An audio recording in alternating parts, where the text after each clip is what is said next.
Hello good morning అందరు ఎలా ఉన్నారు? నేనైతే సూపర్ ఉన్నా.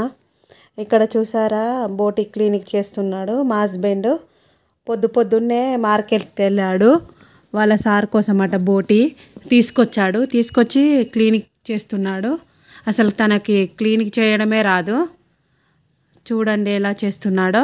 ఫస్ట్ వేడి వాటర్ పెట్టుకోవాలి. వేడి వాటర్ పెట్టుకున్నాక వేడి వాటర్లో అలా వేసుకోవాలి అన్నీ మేక బొత్త పేగులు ఉంటాయి కదా, అందులో వేడి వాటర్లో వేసుకొని అవి తీసి అలా దాని మీద ఉన్న తోలు అది అంతా తీసేసేయాలి. చాకుతోని నైఫ్తో తీసేసుకొని అలా క్లీనిక్ చేసుకోవాలి. మంచిగా నీట్గా చేసుకోవాలి. ఫస్ట్ ఏంటంటే బోటి నీట్గా చేసుకుంటేనే మనకు అందులో ఉన్న వేడి వాటర్లో వేసుకుంటే అందులో ఉన్న బ్యాక్టీరియా అంతా చచ్చిపోతుంది, మంచిగా నీట్గా అవుతుంది. రాని వాళ్ళు చూసి నేర్చుకోండి. చూడండి మా హస్బెండ్కి అంటే ఫస్ట్ టైం క్లినిక్ ప్రాసెస్. అసలు ఆయన ఇలాంటివి అంటే చెయ్యడు. చూడండి ఎలా చేస్తున్నాడో. పాపం సార్ కోసం చాలా కష్టపడ్డాడు అసలు చెప్పాలంటే రియల్గా. అక్కడ చూస్తారు కదా పేగులు కూడా అందులో వేసుకోవాలి. ఇవేంటియో నాకు తెలియదు, మేక బొత్త పేగులు అని అయితే తెలుసు. చూడండి ఇక్కడ ఎట్లా కనిపిస్తున్నాయి, మీకైతే కనిపిస్తాయి. చూడండి ఎంత బాగా క్లీన్ చేస్తున్నాడో, ఎంత నీట్గా చేస్తున్నాడో. మంచిగా చేస్తాడు, మంచిగా క్లీనిక్ చేస్తాడు. వాళ్ళ సార్ కోసం మంచిగా నీట్గా చేస్తున్నాడు.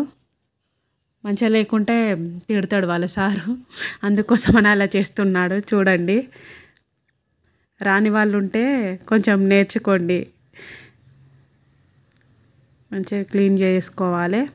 వాటిని అన్నిటినీ మళ్ళా నార్మల్ వాటర్లో మంచిగా ఆ పక్కన రెడ్ కలర్ దగ్గర అనిపిస్తుంది చూడు, అది వేడి వాటర్లో వేస్తే మొత్తం దగ్గరకు అవుతుంది. ఒక్కసారి వేసి అట్లా వేసి తీసి మళ్ళీ వాష్ చేసుకోవాలి. ఇక్కడ చూసారు కదా అది కనబడుతుంది కదా రెడ్ కలర్ది మీకు, దాన్ని కూడా కొంచెం వేడి వాటర్లో వేసుకొని డిప్ చేసుకొని అది కూడా కడుక్కోవాలి. ఇదంతా పీసెస్ చిన్న చిన్న పీసెస్గా కట్ చేసుకోవాలి. అదంతా క్లీన్ చేస్తాడు పాపం తను.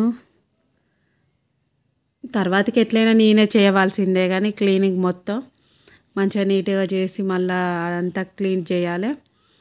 అదంతా చిన్న చిన్న పీసెస్ చేసుకోవాలి. అవన్నీ మంచిగా నీట్గా చూసారు కదా ఇక్కడ కనిపిస్తుంది మీకు, రెడ్ కలర్ది కూడా పీసెస్ చేసుకోవాలి. మంచిగా నీట్గా చేసుకోవాలి అవన్నీ.